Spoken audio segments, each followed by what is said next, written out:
और राजस्थान विधानसभा सत्र देखिए चल रहा है। सदन में जनहित के मुद्दों की गूंज भी रही है और आज सरकार की तरफ से जवाब भी पेश होगा इस पूरी चर्चा पर। लेकिन उससे पहले नेता प्रतिपक्ष टीकाराम जूली बोल रहे हैं, आपको सुनवा देते हैं। लेकिन आपने इसे अमृत कालखंड का बजट बताया, सर्वजन हिताय की आपने बात की, आपने 10 बिंदु रखे, इसमें आपका विजन रखा।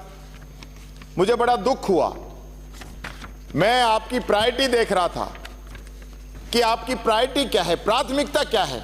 अच्छी बात है, हर सरकार 10 बिंदु पे 20 बिंदु पे काम करती है, लेकिन प्राथमिकता होती है कि हमारी ये पहली प्राथमिकता है, दूसरी ये तीसरी।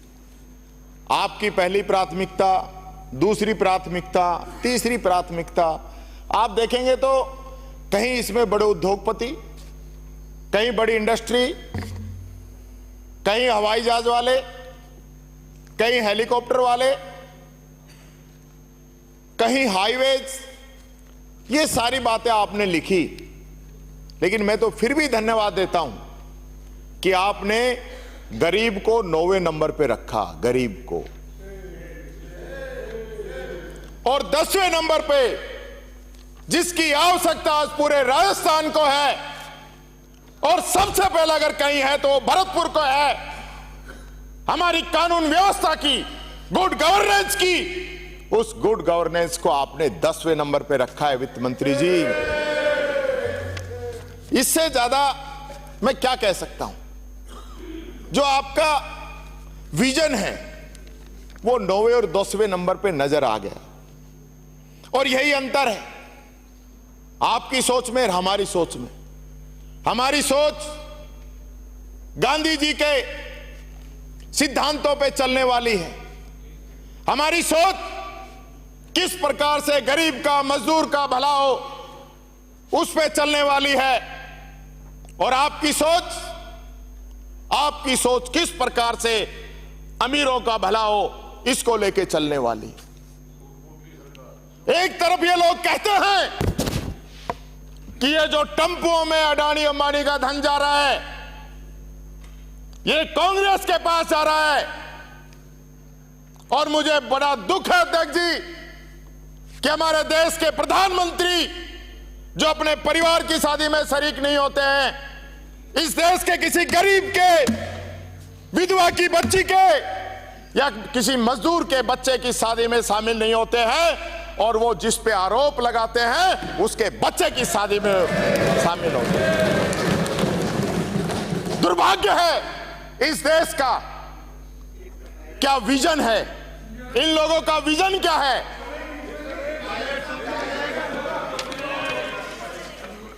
इस जग में जितने जुल्म नहीं, इस जग में जितने जुल्म नहीं, उतने सहने की ताकत है।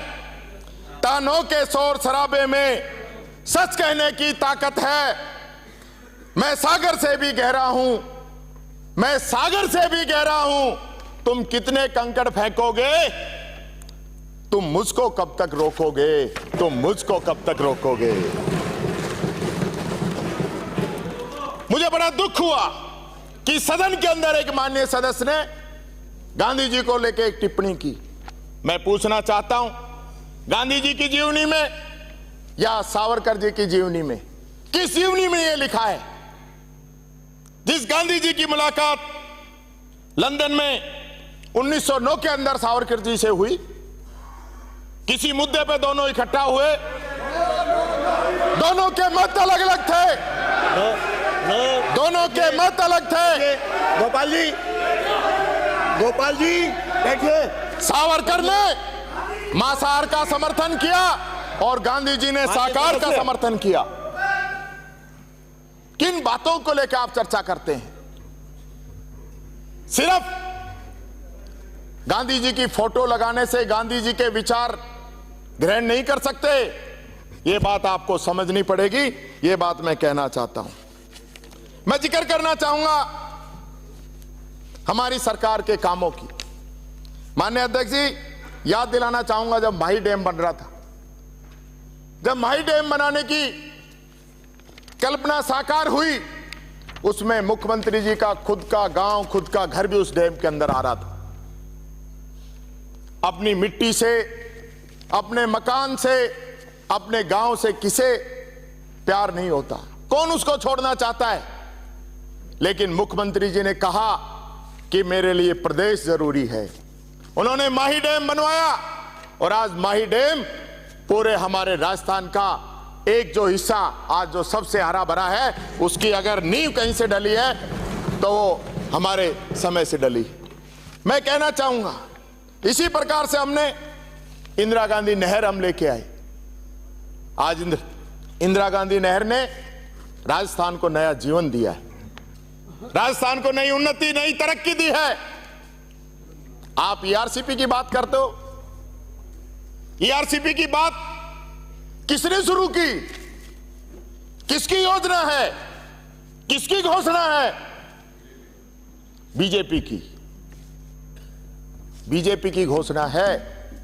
मोदी जी 2 बार आकर अजमेर के अंदर, जयपुर के अंदर घोषणा करके जाते हैं कि आप हमारे सांसदों को जिताइए, हमारी सरकार बनाइए, मैं ईआरसीपी लागू करूंगा। क्यों नहीं की? 25 के 25 सांसद, राजस्थान का जल शक्ति मंत्री, और ईआरसीपी हमें नहीं मिली। आप बात करते हो राजनीति की, कहीं हमें राजनीति से बाहर आना पड़ेगा।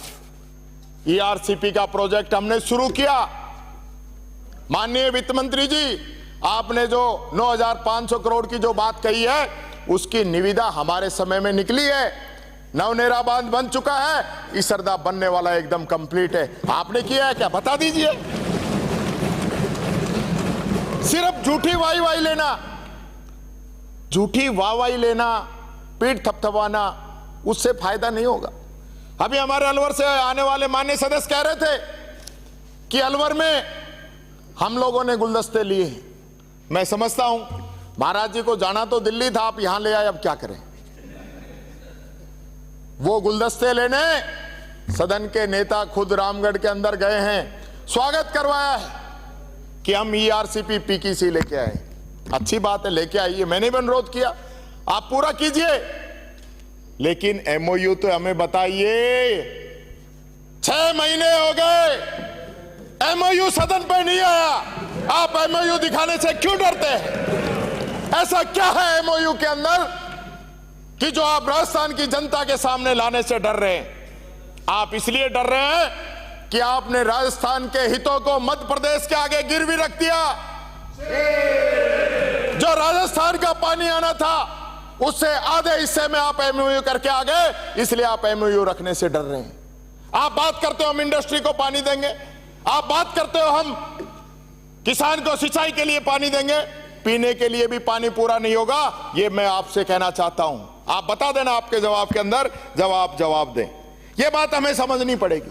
माननीय अध्यक्ष जी, मैं कहना चाहूंगा इसी प्रकार से रामगढ़ का जो बांध है, आपको पता होगा कि 1982 के अंदर एशियाई जब खेल हुए, इसके अंदर नौकायान की प्रतियोगिता हुई थी। आज पूरे जयपुर की प्यास वो बुझा सकता है बांध। और ये बांध वित्त मंत्री जी को तो मैं कहना चाहूंगा, आपके पुरखों के द्वारा बनाया हुआ है। क्या इस बांध के बारे में हमें नजर नहीं आता कि किस प्रकार से लोग इस बांध का दम घोट रहे हैं? इसके अंदर रिसोर्ट बनाए जा रहे हैं, प्लॉटिंग की जा रही है, इसके कैचमेंट एरिया को दबाया जा रहा है। हाई कोर्ट की कमेटी मानती है कि इस पे अतिक्रमण है, लेकिन हमारी सरकार ये नहीं मानती कि इस पे अतिक्रमण है। मैं कोई बजट पे क्रिटिसाइज करने के लिए नहीं खड़ा हुआ, मैं बात कहना चाहूंगा। आज एक पूरे प्रदेश के अंदर इस प्रकार की लोगों की सोच है कि राजस्थान के अंदर पानी की कमी है।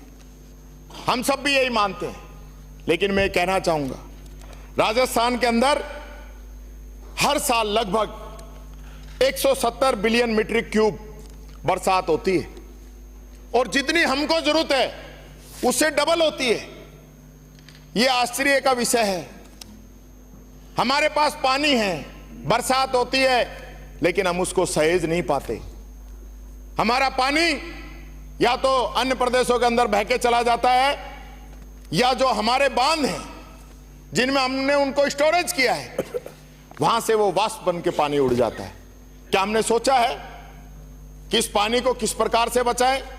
क्योंकि राजस्थान के अंदर हम इंडस्ट्री की जो बात कर रहे हैं, युवाओं की जो बात कर रहे हैं, लोगों को रोजगार देने की जो बात कर रहे हैं, आज इंडस्ट्री क्यों जा रही है हमारे यहां से? पानी नहीं है, बिजली नहीं है। तो क्यों नहीं हम इस पे सोलर पैनल लगाएं? क्या हमारा इरादा इस प्रकार का नहीं होना चाहिए कि सौर ऊर्जा जो कि पूरे देश के अंदर हमें भगवान ने गॉड गिफ्ट दी है, उसका फायदा हम उठाएं? हम सौर ऊर्जा लगाएंगे, पानी का वाष्पीकरण बचेगा, अच्छी धूप आएगी, बिजली पैदा होगी और पानी बचेगा। इस पर अगर आप काम करना चाहें तो कर सकते हैं, मेरा सुझाव है बजट के अंदर। और ये ऐसा नहीं है कि पहली बार हो रहा है, मध्य प्रदेश में, आंध्र प्रदेश में हो रहा है। और आप जितनी लागत लगाएगी सरकार लगाए, कोई प्राइवेट देने की बात नहीं है, सरकार खुद लगाए। 5 साल में आपके पैसे वापस आपके पास, आपकी पूर्ति हो जाएगी और प्रदेश की जनता को बिजली मिल जाएगी। आज मुख्यमंत्री जी, मैं कहना चाहता हूं, हम लोग एसी के अंदर बैठे हैं और चर्चा कर रहे हैं हम गरीब की। क्या हमने देखा है कि आज लाइट कितनी आ रही है पिछले 1.5-2 महीने से? आप लोगों के पास बच्चे पूरी आ रही है। आप लोगों के पास में 3 चुनौती आई सरकार बनने के बाद। पहली आई गर्मी की, आप बिजली नहीं दे पाए। गरीब का बच्चा आज भी झोपड़ी के अंदर पढ़ाई के लिए तरस रहा है, बिजली आएगी तो मैं पढ़ाई करूंगा। बीमार व्यक्ति, गर्भवती महिला, बुजुर्ग किस परेशानी के अंदर अपना जीवन यापन कर रहे हैं, हमें नहीं दिखता। अगर हमें दिखता तो हमारे दिल के अंदर से आवाज आती, चाहे कोई भी परिस्थिति हो, हम लोगों को बिजली उपलब्ध कराएंगे। लेकिन हम क्या, पहले उसके अंदर ही, और ये दूसरे अग्निवीर किरोड़ी मीणा जी हो गए, 4 साल भी नहीं पकड़ रहे, और एक मंत्री की तो आपने गाड़ी छीन ली। ऐसा क्या हुआ? डिपार्टमेंट अड़का दे दिया, क्या हुआ पता ही नहीं। ये सारी चीजें, अब वो मंत्री जी क्या करते हैं? वो मंत्री जी जाके ट्रैक्टर पकड़ लेते हैं कि अवैध खनन का ट्रैक्टर है। और इससे बुरी स्थिति क्या होगी मुख्यमंत्री जी, रिकॉर्ड निकलवा के देख लेना। मंत्री ने जो ट्रैक्टर पकड़ा, डीएफओ ने उसको अगले दिन छोड़ दिया। ये गलत बताना तो आप पूछ लें। मैं ये कहना चाहूंगा मुख्यमंत्री जी, हम कुछ अच्छा सोचें, कोई नया विजन हमारा होना चाहिए। मैं आप पे आरोप लगाऊं, आप मेरे पे आरोप लगाएं, इनसे काम चलने वाला नहीं है। आज पेपर लीक की बहुत बात हुई है, पेपर लीक पे मैं आऊंगा। मैं कहना चाहूंगा कि आज मैं जो यहां पे हूं, मैं भी एक साधारण दलित परिवार से हूं। मेरे पिताजी भी मजदूरी करते थे, मजदूरी करते सेना में गए, आके समाज सेवा में आए। आपके पिताजी भी किसान हैं, आज भी हैं, और मैं उनके स्वास्थ्य की कामना करता हूं। और क्योंकि ये एक अजीब संयोग है कि आपके पिताजी भी हॉस्पिटल में एडमिट हैं और हमारे अध्यक्ष जी की पत्नी भी एडमिट हैं।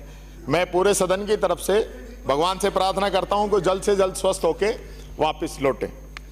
मैं आपको एक कहानी सुनाना चाहता हूं, छोटी सी कहानी। एक यूट्यूब पर मैंने देखा था, एक कोचिंग में एक लड़की पढ़ती थी। वो लड़की बहुत इंटेलिजेंट थी और लगातार कोचिंग में आती थी।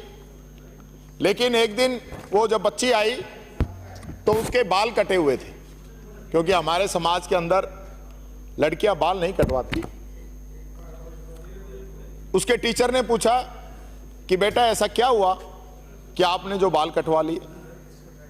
उस बच्ची ने कहा कि सर, मैं पढ़ना चाहती हूं, मैं कुछ बनना चाहती हूं, मेरे घर वाले मेरी शादी करना चाहते हैं और मैं इसलिए बाल कटवाए हैं ताकि कोई लड़का मुझसे शादी नहीं करे। ये हमारी जो बालिकाएं हैं, जो हमारी बच्चियां हैं, जो हमारे युवा हैं उनके अंदर का जज्बा मैं आपको बताना चाह रहा हूं, किस लेवल पे वो मेहनत करते हैं। ये समस्या आपके समय की और हमारी की मैं अभी पढ़ दूंगा। वसुंधरा जी के समय में हमसे एक पेपर लीक ज्यादा हुआ था। आज गुजरात में, हरियाणा में, पंजाब में भारत सरकार के नीट के कौन सा ऐसा पेपर है जो लीक नहीं हो रहा, पर हम आप पे कहते हैं, आप हम पे कह दो।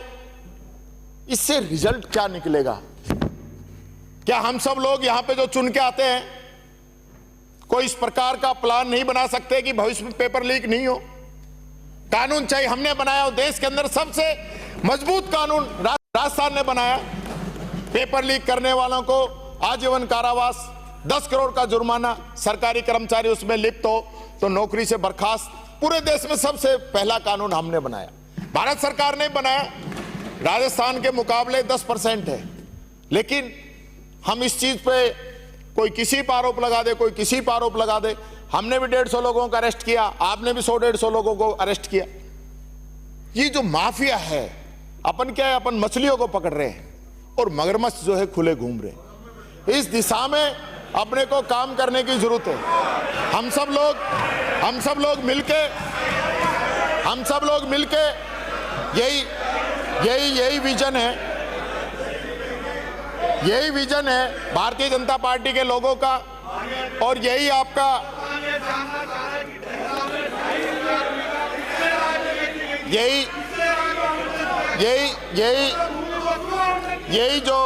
यही सरकार की जो नीतियां हैं। अब डिपार्टमेंट चेंज नहीं होगा। अरे आपके नेता बोल रहे हैं, आपके नेता बोल रहे हैं। ये इनको एक दर्द ये हो गया कि मैं हार के भी कैबिनेट हूं, ये जीत के भी स्टेट है, ये चक्कर पड़ रहा है। इस चीज का समाधान या तो आप कर दो, नहीं तो ये बेचारा जल जला के ना, पंडित जी जो है बहुत परेशान है। अध्यक्ष जी, माननीय मंत्री जी, और मैं ये बच्चे की कहानी भी इसलिए बताई कि आज समय की जरूरत है, और ये पेपर लीक आज से नहीं हो रहा, पता नहीं कितने समय से हो रहा है। जब एसओजी गई है, लोगों को उठाया है, पता नहीं कब कब से कौन कौन लोग इसके अंदर शामिल रहे हैं। और ये हम एक दूसरे पर आरोप लगा लें, लेकिन पेपर लीक करने वाले लोग कौन हैं, ये पकड़ में आना बहुत जरूरी है। मैं दूसरी बात और कहना चाहूंगा, एक सुझाव और है मेरा। जो गरीब बच्चे हैं, आज इंटरनेट का प्रयोग बढ़ गया है, सारी चीजें इंटरनेट से हैं। क्या हमने ये प्लान किया है कि हम गरीब बच्चों को भी इंटरनेट कैसे दें? हमारी सरकार ने इंदिरा गांधी स्मार्टफोन योजना शुरू की, आप लोगों ने उसको बीच में बंद कर दी, लेकिन उसका मुख्य उद्देश्य यह था कि गरीब को भी, क्योंकि वो मोबाइल जो है इंटरनेट फ्री के साथ दिया था 3 साल का, तो उन बच्चों तक, उस परिवार तक इंटरनेट कैसे पहुंचे। आज अमीर आदमी तो जो डाटा डलवा लेता है। अभी अंबानी की एक शादी हुई है, एक शादी में ही 499 पार कर दिया, और दूसरे बच्चे की शादी की तो 1000 रुपए जाएगा। ये बोझ तो अपने पे ही आना है। ये वही जियो है जो हमें फ्री दिया गया था, हमें फ्री दिया गया। जब फ्री लॉन्च हुआ मैंने नहीं लिया, फिर 6 महीने और बढ़ाया, तब भी मैंने नहीं लिया, फिर 6 महीने और बढ़ाया, तब मैंने कहा यार अब तो लेना ही पड़ेगा, क्योंकि सब लोगों ने जियो ले लिया। और उसके बाद जैसे ही 6 महीने पूरे हुए, फिर 99, फिर 199, फिर 299, फिर 399, अब 499, कुछ समय में 99, और पता नहीं कितने पैसे बढ़ेंगे और गरीब की जेब कटेगी, और दिन भी घटा दिया। ये बात मैं कहना चाहूं। तो इसलिए हमें इस विषय पे, मैं समझता हूं कोई ना कोई बात हमें समझनी पड़ेगी। मैं ये भी कहना चाहूंगा, कोटा के अंदर जो बच्चे आत्महत्या कर रहे हैं, किसके बच्चे हों? हमारे बच्चे। एक मजदूर, एक किसान एक समय का खाना नहीं खाता।